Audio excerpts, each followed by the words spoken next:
The sound woke Kim Tae-sung from his half-sleep at the desk. It was 3 in the morning on the diplomatic station, and he was the only human on night duty. Most species did not need the same sleep cycles as humans, so someone had to stay awake during Earth's night hours. Usually nothing happened. Usually Tae-sung spent these nights reading reports and drinking too much coffee. But this sound was different. It echoed through the metal corridors like nothing he had ever heard before. High-pitched and desperate, it made his skin crawl and his heart ache at the same time. Something was very wrong. Tae-sung stood up and followed the noise. His footsteps echoed as he walked through the empty hallways. The diplomatic station was huge, built to house representatives from hundreds of worlds. During the day, it buzzed with activity. At night, it felt like a ghost ship floating in space.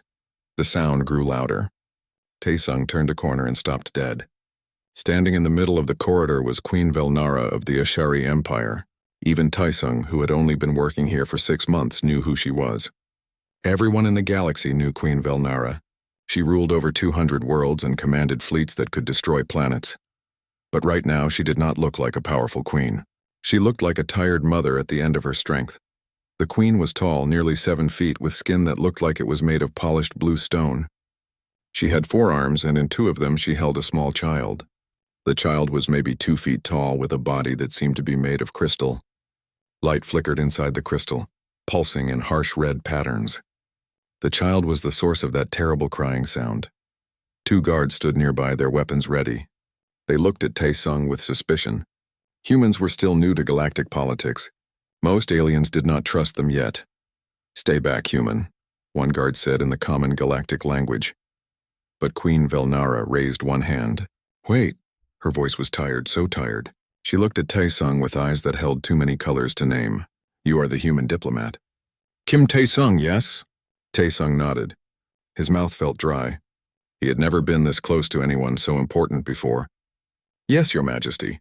Is everything okay? Can I help?" The queen let out a sound that might have been a laugh if it was not so sad. "Help? Every expert in the Empire has tried to help. My daughter, Princess Lyra, has been crying for 3 days without stopping. Nothing works. Not Ashari doctors, not the best medical equipment, not even the neural specialists from Vex Prime." Tae-sung looked at the crying child. Even though she was alien, even though she was made of crystal and light, he could see the suffering. He had helped his older sister with her twins back on Earth. He knew what a child in distress looked like, no matter what species. 3 days? Tae-sung asked. That's a long time. Has she eaten? Is she sick? We do not know, Velnara said. Her voice cracked slightly. Ashari children are delicate. Their neural systems are still forming. If the distress continues much longer, it could cause permanent damage. She could lose the ability to bond with others. She could lose her light forever. The queen's guards shifted uncomfortably. Tae-sung realized he was seeing something private, something that should not be shared with an outsider. But the queen was beyond caring about protocol. I have tried everything, Velnara continued. I am the ruler of an empire, and I cannot help my own child. I have made treaties with hostile worlds. I have ended wars with words. But I cannot stop my daughter from crying. Tae-sung did not know what to say. What could he possibly offer? He was just a junior diplomat. He had no medical training. He knew nothing about alien children. But then Princess Lyra's crying changed pitch, becoming even more desperate. Tae-sung saw Queen Velnara's shoulders slump. In that moment, she was not a queen. She was just a mother who could not help her child, and it was breaking her. In ancient Ashari law, Velnara said suddenly, there is a tradition. Anyone who can ease the suffering of a royal child earns the highest honor our people can give. It has not been invoked in 10,000 years, but the law still stands. She turned to face Tae-sung directly. The guards tensed, hands on their weapons. Human diplomat Kim Tae-sung, the queen said, her voice taking on a formal tone. If you can soothe my daughter and end her suffering, I will grant you any reward within my power. By the ancient laws of my people, I offer you a marriage bond. You would become prince consort of the Ashari Empire, co-ruler of 200 worlds and father to the heir of our throne. Tae-sung's mind went blank. Marriage, prince consort? This had to be some kind of translation error. He barely knew how to use the coffee maker in the station's kitchen. He could not rule an empire. One of the guards stepped forward. Your Majesty, you cannot be serious. He is an alien. He is nobody. He is here, Velnara said quietly, and I am out of options. She looked at Taesung again. I understand this seems absurd to you. You think I am not serious. But I swear by the light of my ancestors, if you can help my daughter, the offer stands. Taesung looked at the crying child again. He thought about his sister back on Earth, exhausted after nights with sick children. He thought about his mother singing lullabies in their small apartment in Busan. He thought about all the times he had held his nephews when they cried. Using tricks passed down through generations of human parents, it probably would not work. Alien children were different from human children. But what could it hurt to try? Okay, Taesung said. I'll try. But I'm not promising anything. I don't know anything about HFY children. Neither do I, apparently, Velnara said with bitter humor. Will you hold her? The guards made sounds of protest. Your Majesty, no alien has ever touched royal blood. Then today will be a day of many firsts, Velnara snapped. The guards fell silent. She walked closer to Taesung and carefully transferred the crying child into his arms. Princess Lyra was surprisingly light and cold to the touch. Her crystalline body flickered with that angry red light, and the crying continued. Taesung held the alien princess and had absolutely no idea what to do next. But he had made a promise to try, so he would try. Even if it meant looking like a fool in front of the most powerful being in the galaxy. Even if it meant changing his life forever. Taesung stood in the corridor holding a crying alien princess, and everyone was staring at him. Queen Velnara watched with desperate hope in her strange, colorful eyes. The guards looked ready to shoot him if he made one wrong move. And Princess Lyra just kept crying, her crystalline body cold and trembling in his arms. For a moment, Taesung panicked. What had he been thinking? He was a nobody from Busan who somehow ended up working on a space station. He barely understood half the alien species he met every day. Now he was holding royalty like it was the most normal thing in the world. But then he looked down at the child in his arms, and something clicked in his brain. Yes, she was made of crystal. Yes, she glowed with strange light, but she was still a child, and children everywhere had the same basic needs. They needed to feel safe. They needed warmth. They needed comfort. Princess Lyra was cold. That was the first thing Taesung noticed. His hands felt like he was holding ice. Was she supposed to be this cold? Maybe HFY children needed warmth just like human babies did. Is there somewhere warmer we can go? Taesung asked.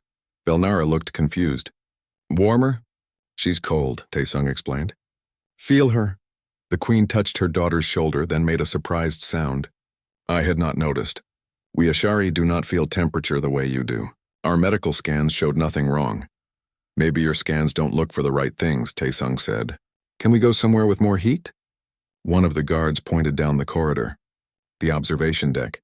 It faces the station's sun side. It will be warmer there. They all walked together, a strange group. A powerful alien queen, 2 armed guards, and a tired human diplomat carrying a crying crystal child. When they reached the observation deck, Taesung immediately felt the difference. The room was bathed in light from the nearby star, and it was much warmer than the cold corridors. Taesung moved to stand directly in the warmest spot. He held Princess Lyra close to his chest, trying to share his body heat with her. The crying continued, but maybe it was slightly less intense. Or was he just imagining it? He needed to do more. Taesung thought back to all those nights helping his sister. What else had worked when the twins would not stop crying? Movement. Babies liked movement. He started to rock gently, shifting his weight from one foot to the other, creating a steady rhythm, still crying. Still that flickering red light inside her crystal body. Taesung felt his frustration growing. He was going to fail just like everyone else. This was stupid. Why had he thought he could help? Then he remembered something else. His mother. When he was very young and could not sleep, his mother would sing to him. Not complicated songs, just simple lullabies. The words did not matter as much as the sound, the rhythm, the feeling of safety that came with them. Taesung did not have a good singing voice. His friends used to joke that he could not carry a tune if it had handles. But right now, with everyone watching, he did not care about sounding good. He just cared about the child in his arms. He started to hum. The melody came automatically, buried deep in his memory. Jaljayo, Uriagi. Sleep well, our baby. It was old and simple, the kind of song Korean mothers had sung for generations. The effect was not instant. For maybe 30 seconds, nothing changed. Taesung kept humming, kept rocking, kept holding the cold child against his warm chest. He felt like an idiot. He was humming a Korean lullaby to an alien princess while her mother and guards watched. This was probably going to end up in the most embarrassing report he ever had to write. Then something changed. Princess Lyra's crying shifted. It became less harsh, less desperate. The red light inside her body flickered and started to fade. Taesung kept humming, hardly daring to breathe. He did not want to break whatever magic was happening. The red light faded more. Blue light started to replace it, soft and gentle. The crying got quieter. Taesung could feel the child's crystalline body starting to relax against him. She was getting warmer, too, absorbing heat from him and from the sunlight. He continued the lullaby, making up words when he could not remember them, just keeping the melody going. The rhythm of his rocking stayed steady. Rock, step, while he hummed the old song his mother had taught him. Princess Lyra's crying faded to small, whimpering sounds. Then even those stopped. The blue light inside her glowed steady and peaceful. Her crystal body curled against Taesung's chest and he could feel her breathing slow down. She was asleep. Taesung stood very still, afraid to move, afraid to break the spell. He looked up and saw Queen Velnara staring at him with an expression he could not read. Shock, wonder, something else. The guards had lowered their weapons and were also staring. One of them whispered something in the Ashari language that Taesung did not understand, but the tone was clear. Disbelief. She's sleeping, Taesung whispered. He was almost as surprised as everyone else. I think she's sleeping. Velnara moved closer, slowly, carefully, like she was approaching something precious and fragile. She looked at her daughter, peaceful for the first time in 3 days. The queen's hands trembled slightly as she reached out to touch the child's crystalline form. 3 days, Velnara said, her voice breaking. 3 days we tried everything. Medicine, technology, the best experts in the empire. And you just held her and sang. It's what my mother used to do for me, Taesung said. He felt awkward suddenly. It's what human parents do. We sing to our children. We hold them. We keep them warm. How did you know to do this? One of the guards asked. How did you know what our princess needed? Taesung shrugged carefully, trying not to wake the sleeping child. I didn't know. I just tried what works for human babies. Keep them warm, rock them gently, make soothing sounds. I guess some things are the same across species. But Velnara was shaking her head slowly. No, this is something more. Ashari parents do not do these things. We do not sing. We do not have these instincts. She looked at Taesung with those colorful eyes. You did something we cannot do. The queen reached up and touched a device on her wrist. A holographic screen appeared in the air, showing data that Taesung could not read. Velnara's eyes widened as she looked at it. The neural scans, she said. Princess Lyra's stress levels are normal. Her brain patterns are healthy. The sounds you made, the frequency of your voice, the rhythm of your movement, somehow it matched what Ashari children need for bonding. By accident, you did exactly what her nervous system required. She looked at Taesung again, and this time he could read her expression clearly. It was gratitude, yes, but also something more, respect and maybe a little bit of fear. The promise I made, Velnara said slowly, it was real. By ancient law, you have earned the highest honor of my people. Taesung's stomach dropped. He had actually forgotten about that part. Marriage, prince consort, 200 worlds. He looked down at the sleeping princess in his arms, then back at the queen. Your Majesty, he said carefully. I was just trying to help. I don't need a reward. It is not about what you need, Velnara said. It is about law, about honor. I made a vow in front of witnesses. An Ashari royal never breaks a vow. One of the guards spoke urgently into a communication device. Within minutes, Taesung knew. Everyone on the station would know what happened. By tomorrow, it would be galactic news. The human diplomat who soothed a princess. The impossible marriage promise. Taesung looked down at Princess Lyra sleeping peacefully against his chest.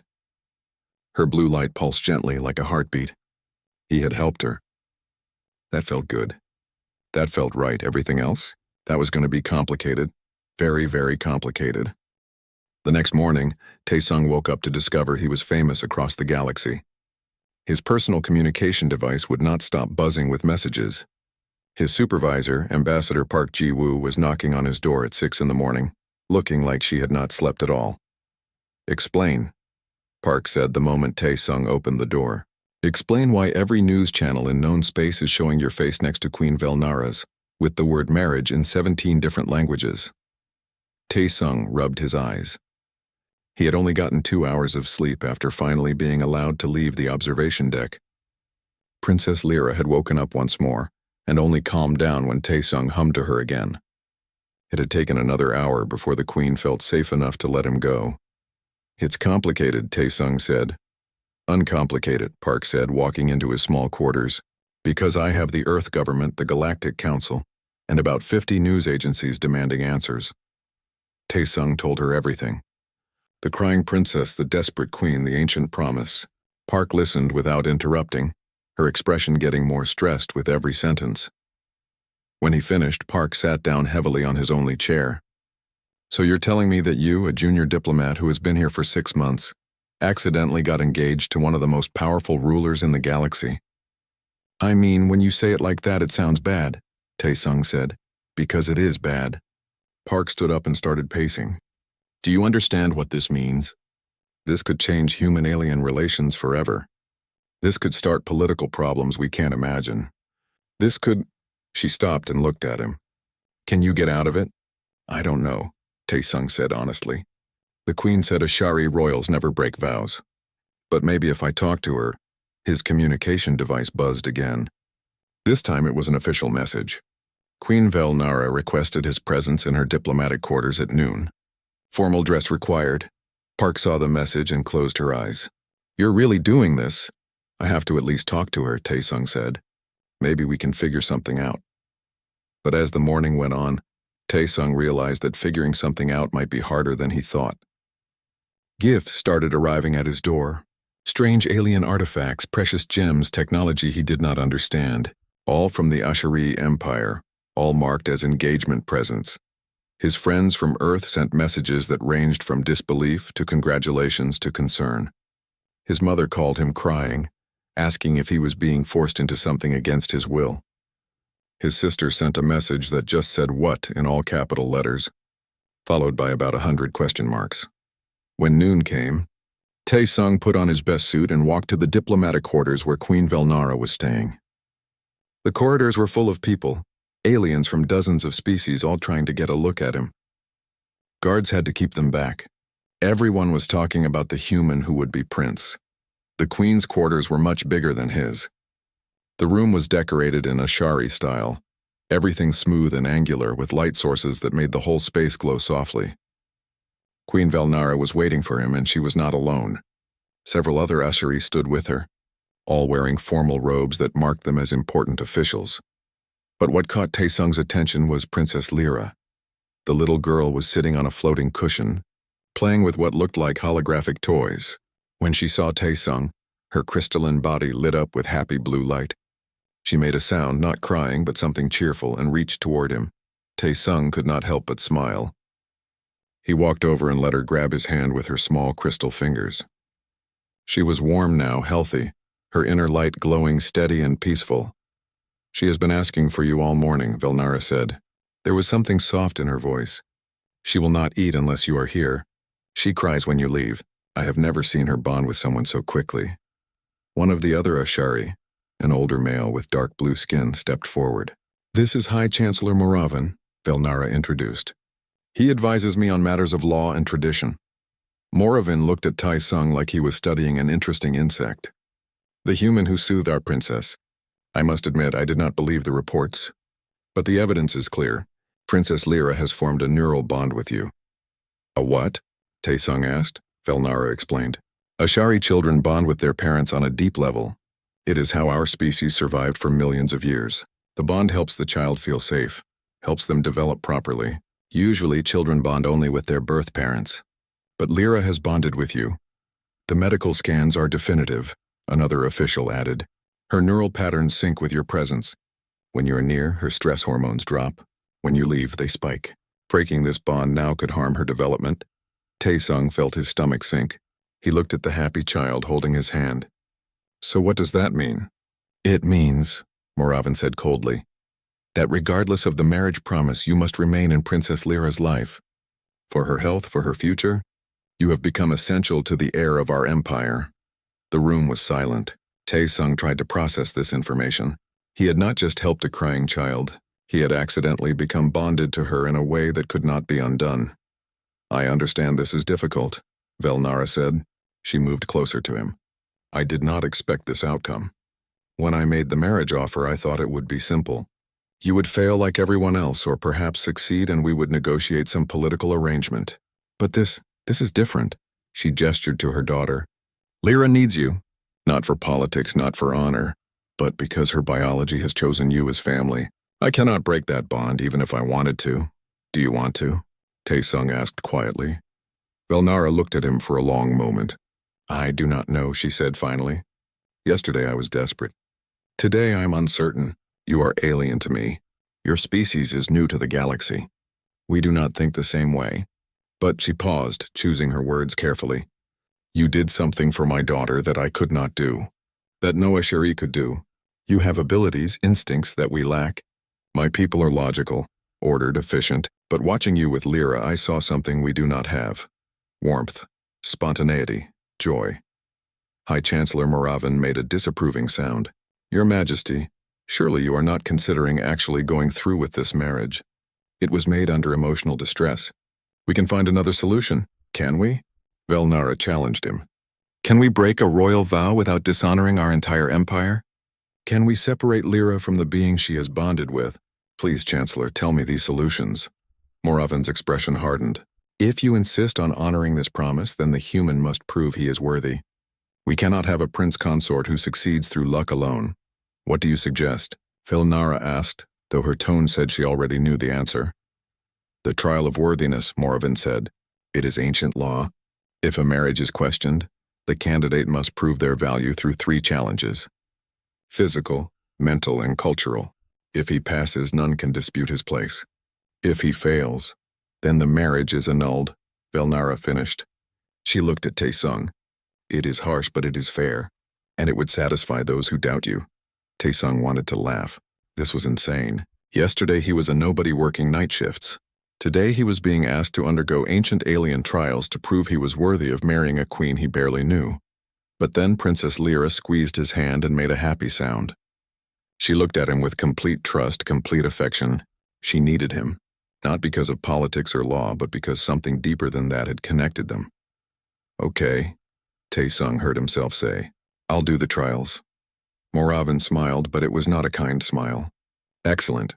We will begin tomorrow. I hope you are prepared, human. These trials have broken warriors and scholars alike. They are not designed for success.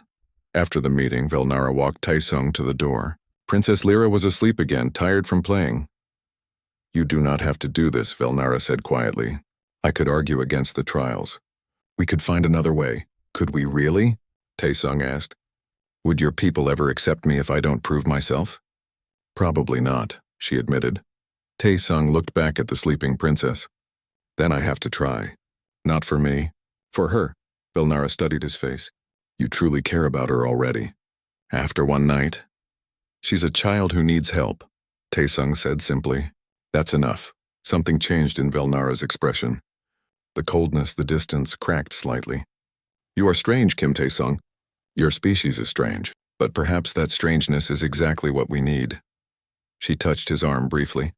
An awkward gesture, clearly unfamiliar to her. Good luck tomorrow.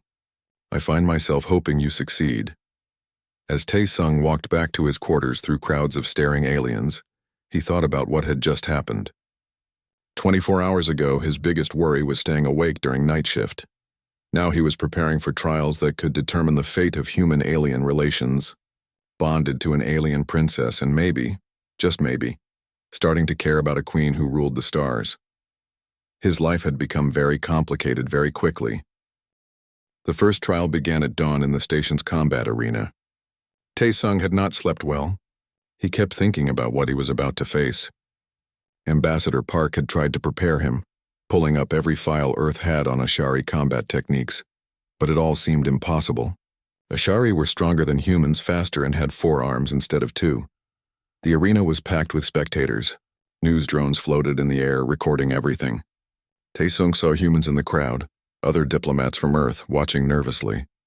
He saw hundreds of aliens from different species, all curious to see if the human would survive. Queen Velnara sat in the royal observation box with Princess Lyra. The little girl waved when she saw Tae Sung, her crystal body glowing with happy colors. At least someone was cheerful about this. High Chancellor Moravin stood in the center of the arena, his voice amplified so everyone could hear. The first trial tests physical capability. A prince consort must be able to protect the royal family. Kim Tae-sung will face Talmor, champion of the Imperial Guard in zero-gravity combat. The match ends when one fighter yields or is unable to continue. Talmor stepped into the arena, and Tae-sung's heart sank. The HFY warrior was massive, at least 8 feet tall, with 4 arms that were all pure muscle. His skin was dark purple, marked with scars from countless battles. He looked at Tae-sung the way someone might look at an annoying bug. "I will try not to damage you permanently, human," Talmor said, "but I make no promises." The gravity generators shut off. Tae-sung immediately felt himself floating, his stomach lurching. He had trained in zero gravity before, all space station workers did, but he had never fought in it. Talmor, on the other hand, moved like he was born in zero gravity, pushing off walls with perfect precision. A signal sounded, and the match began. Talmor pushed off hard and flew at Tae-sung like a missile. Tae-sung barely managed to twist aside. He felt one of Talmor's hands grab his ankle and pull. Suddenly, Tae-sung was spinning through the air, completely disoriented. He crashed into a wall. Pain shot through his shoulder. The crowd made various sounds, some sympathetic, some excited. Tae-sung pushed off before Talmor could grab him again, trying to put distance between them. This was hopeless. Talmor was better at this in every way, stronger, faster, more experienced. Tae-sung could not win by fighting directly. He had to think differently. Humans had one advantage in space combat that most aliens did not expect. Humans were really good at spatial thinking. Millions of years of hunting on Earth, throwing rocks and spears, had trained human brains to calculate trajectories instinctively. Humans were also good at adapting quickly to new situations. They got creative when they panicked. Tae-sung pushed off at an angle Talmor did not expect. Instead of moving in straight lines like the warrior did, Tae-sung started using the walls and ceiling in unpredictable ways. He bounced off one wall, changed direction mid-flight by grabbing a handrail, pushed off at a weird angle. It was not elegant, but it was confusing. Talmor grew frustrated. He was used to opponents who fought with discipline, with technique. Tae-sung was fighting like a drunk bird, all flailing limbs and random movements. It should not have worked, but it was making Talmor miss his grabs. The crowd started making different sounds. Some were laughing. Others sounded interested. Even Tae-sung could not tell if he looked impressive or ridiculous. Probably ridiculous. But he was still conscious, which was more than he had expected. Talmor changed tactics. Instead of chasing, he waited, positioning himself between Tae-sung and the safest walls. His 4 arms spread out, creating a net that was hard to avoid. Tae-sung would have to either face him directly or risk hitting the energy barriers at the arena's edge. Tae-sung made a decision. He pushed off hard, straight at Talmor like he was going to attack head-on. Talmor's arms moved to grab him. At the last second, Tae-sung curled into a ball and spun, using his smaller size to slip through a gap between 2 of Talmor's arms. It almost worked. Talmor caught Tae-sung's shirt with one hand, but the momentum was too much. They both went spinning. Tae-sung grabbed one of Talmor's arms and used it to swing himself around, getting behind the larger warrior. For 5 seconds, Tae-sung was in a perfect position. Then Talmor's other 3 arms grabbed him and it was over. Tae-sung felt himself being squeezed, the air forced from his lungs. He tried to break free but could not move. "Do you yield?" Talmor asked. Tae-sung could barely breathe, but he managed to gasp out, "Yes, I yield." The gravity came back on. They both dropped to the floor. Talmor released him and Tae-sung collapsed, gasping for air. He had lost. Of course he had lost. What had he expected? But then he heard something unexpected. The crowd was not jeering. Many were making sounds of approval.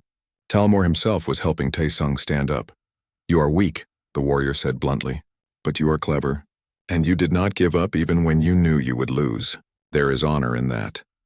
High Chancellor Moravin did not look pleased, but he made the announcement. The human survived longer than expected using unconventional tactics. While he did not win, He demonstrated resourcefulness. The first trial is acceptable.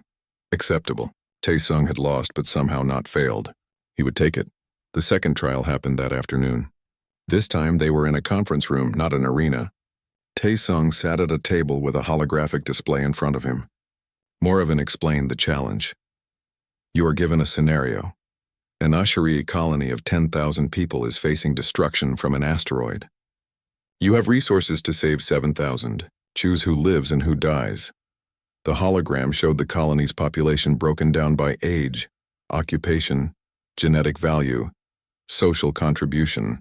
Everything was measured, calculated, assigned a number. It was exactly how a HFY thought. Logical, efficient, cold. Taesung stared at the numbers. He saw children marked as low immediate value because they had not contributed to society yet. He saw elderly marked as declining utility because their productive years were past. He saw artists and musicians marked lower than engineers and soldiers. This was a test, he realized, not just of intelligence but of values. The Ashari wanted to see if he could think like them, make the hard logical choices that rulers had to make. But Taesung was human. Humans did not think this way. Can I see the asteroid data? He asked. Moravin looked surprised but brought up the information. Taesung studied it carefully. Size, composition, trajectory, speed. Then he looked at the colony's resources. Ship's fuel, construction capability. The scenario is impossible, Taesung said. You cannot save everyone with the given resources. But the scenario is also lying. Explain, Velnara said. She had been watching silently from the corner. You can change an asteroid's trajectory with much less energy than it takes to evacuate thousands of people, Taesung said. If you use your construction ships as interceptors, load them with all available fuel and time the impact correctly, you can push the asteroid just enough to miss the colony. It wastes the ships, yes. It is inefficient in the short term. But everyone lives. The room was silent. Moravin checked calculations on his own device. His expression grew darker. That solution is not practical, he said finally. Those ships are expensive. It would take years to replace them. The logical choice is to accept some losses and preserve resources.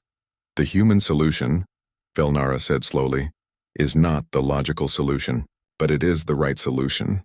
She stood and walked to the hologram. We Ashari pride ourselves on logic, on efficiency, but perhaps we have forgotten something. These numbers are not just statistics. They are people. Each one is someone's child, someone's parent.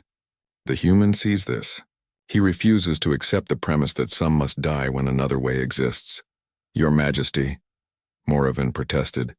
This is exactly why the human is unsuitable. He does not think properly. He cannot make hard choices. Or perhaps, Velnara said, he makes different choices than we do, and perhaps that difference has value. She looked at Taesung. The second trial is past. Moravin looked furious, but he could not argue with the Queen's judgment. The third trial was that evening. Cultural understanding. Taesung had to stand before the Ashari Council and demonstrate his knowledge of their history, their art, their philosophy. He lasted about 10 minutes before he had to admit defeat. I don't know enough, he said honestly. I have only been studying your culture for 6 months. I cannot claim to understand 10,000 years of history. The council members looked satisfied. Finally, the human had failed properly, but Taesung was not finished. However, I can tell you what I have learned. I have learned that Ashari value logic above emotion, efficiency above waste, order above chaos. These are good values. They have helped your species survive and thrive across the galaxy. He paused. But I have also learned something else. Yesterday I saw Queen Velnara, the most powerful being I have ever met, stand in a hallway at 3 a.m. holding her crying daughter. In that moment she was not logical. She was not efficient. She was desperate and afraid and willing to try anything, even trusting a strange alien she did not know. He looked at Velnara. That moment taught me more about Ashari culture than any book could. Because it taught me that beneath all the logic and order you are still people. You still love your children. You still feel fear and hope and desperation. You just do not show it often. The room was very quiet. Taesung reached the medical bay before anyone else. His lungs burned from running through the station's corridors, but he did not care. Princess Lyra was crying again. That same terrible sound from 2 days ago. But this time it was worse. Much worse. The little girl was lying on a medical table surrounded by equipment that beeped and flashed. Her crystalline body was flickering between red and dark purple, colors that looked wrong, sick. Medical staff surrounded her, but they were not touching her, just watching their instruments with expressions of panic. What happened? Taesung demanded. One of the doctors, a female usherie with light blue skin, turned to him. She was fine. Then suddenly her neural system started overloading. We do not know why. It is like she is rejecting. The doctor stopped, understanding something. She is rejecting the separation from you. What? Taesung pushed past the medical staff and reached for Lyra. The moment his hands touched her cold crystal body, some of the red light faded. But not all of it. She was still in distress. Queen Velnara burst into the room, followed by guards and advisors. Her face showed more emotion than Taesung had ever seen. Pure terror. What is happening to my daughter? The doctor pulled up holographic displays showing Lyra's neural scans. The bond formed too quickly, too strongly. Asheri children normally bond over months or years. Princess Lyra bonded with the human in a single night. Her brain adapted to his presence, his voice, his neural patterns. Now when he is absent for too long, her system goes into crisis. I was only gone for a few hours, Taesung said, still holding Lyra. She had stopped crying and was clinging to him, but her colors were still wrong. A few hours is too long now, another doctor said. The bond is not stable yet. For the next several months, possibly longer, she will need constant proximity to you. If the separation is too long or too frequent, it could cause permanent neural damage. The room fell silent. Everyone understood what this meant. Taesung could not leave. He could not return to Earth, could not visit his family, could not have any kind of normal life. He would be tied to this child every hour of every day until the bond stabilized. High Chancellor Moravin spoke from the doorway. This is unacceptable. The heir to the Ashari Empire cannot be dependent on a human. We must find a way to break the bond. You cannot break it, the doctor said flatly. Attempting to do so would destroy her mind. She would lose the ability to bond with anyone ever. She would be emotionally dead. Then what do you suggest? Moravin demanded. The doctor looked at Taesung. I suggest the human stays constantly for months, until her neural system matures enough to handle separation. Taesung felt the weight of what was being asked. This was not just about a marriage promise anymore. This was about his entire life. For months, possibly a year or more, he would have no freedom, no privacy, no choice. He would belong to this child who needed him. Everyone out, Queen Velnara said suddenly. Everyone except Taesung. Now, the medical staff and advisors filed out. Even the guards left. Moravin looked like he wanted to protest, but one glance from the queen silenced him. Soon it was just Velnara, Taesung, and the sleeping Princess Lyra. Velnara sat down heavily, her forearms hanging limply at her sides. For the first time she looked defeated. I did this, she said quietly. I made that promise without thinking of the consequences. I was desperate and I destroyed your life. You saved your daughter's life, Taesung said. That is not nothing. But at what cost to you? Velnara looked at him. You did not ask for this. You tried to help and now you are trapped. I can free you from the marriage promise. I can argue that the circumstances have changed, that the bond was not intentional. But her voice broke slightly. But I cannot free you from Lyra's need for you, not without hurting her. Taesung looked down at the sleeping child in his arms. Her colors were slowly returning to normal, the peaceful blue he had seen before. She trusted him completely. She needed him. What if I want to stay? He asked. Velnara stared at him. What if I choose to stay? Taesung said. Not because I have to. Not because of promises or bonds or politics, but because I want to. Why would you want this? Velnara asked. You barely know us. This life, being prince consort, raising an alien child, living on a world that is not your home, it will be impossibly hard. Taesung thought about his life before all this. His small apartment on the station, his boring job, his lonely nights. He had come to space hoping to make a difference, hoping to help connect humans with the greater galaxy. He had imagined that would mean filing reports and attending meetings. But this was real. This child needed him in a way that was absolute and undeniable. And her mother, this powerful queen who ruled worlds, was looking at him with something in her eyes that was not just desperation anymore. It was hope. and maybe, just maybe, the beginning of something else. I have been thinking, Taesung said slowly, about the trials, about what I learned. You Ashari are amazing. You are logical, efficient, powerful. You have built an empire that spans stars. But you are missing something. What? Velnara asked. Joy, Taesung said simply. Spontaneity. The ability to just feel things without analyzing them. You do not sing to your children. You do not hold them just because it feels good. Everything has a purpose, a reason, a logic. He looked at Lyra. But she does not need logic. She needs warmth. She needs someone who will sing silly songs and rock her for no reason, except that it makes her happy. She needs someone who can be illogical and spontaneous and emotional. She needs you, Velnara said softly. Maybe, Taesung agreed. But I think maybe you need that too. Not just you, all Ashari. You have optimized everything except the ability to simply be happy. Velnara was quiet for a long time. Then she said, You are right. We are powerful and efficient, but we are also lonely. We have forgotten how to connect, not just mentally but emotionally. I see it in my advisors, in my people, in myself. We function perfectly, but we do not feel. She stood and walked to where Taesung sat holding her daughter. You felt something when you held Lyra. Not duty, not logic. You felt compassion. You wanted to help her not because someone told you to, but because seeing a child in pain hurt you too. That is something we have lost. Maybe I can help you find it again, Taesung said. Not just for Lyra, but for all of you. You would do this? Velnara asked. Give up your freedom, your life as you knew it, to teach an empire of logical aliens how to feel. When you say it like that, it sounds crazy, Taesung admitted. But yes, I think I would. I think maybe this is why I came to space in the first place. Not to file reports, but to do this. To build a bridge not just between governments, but between different ways of being. Velnara reached out slowly and touched his face with one hand. It was an awkward gesture, clearly unfamiliar to her. I do not understand what I am feeling right now, she said.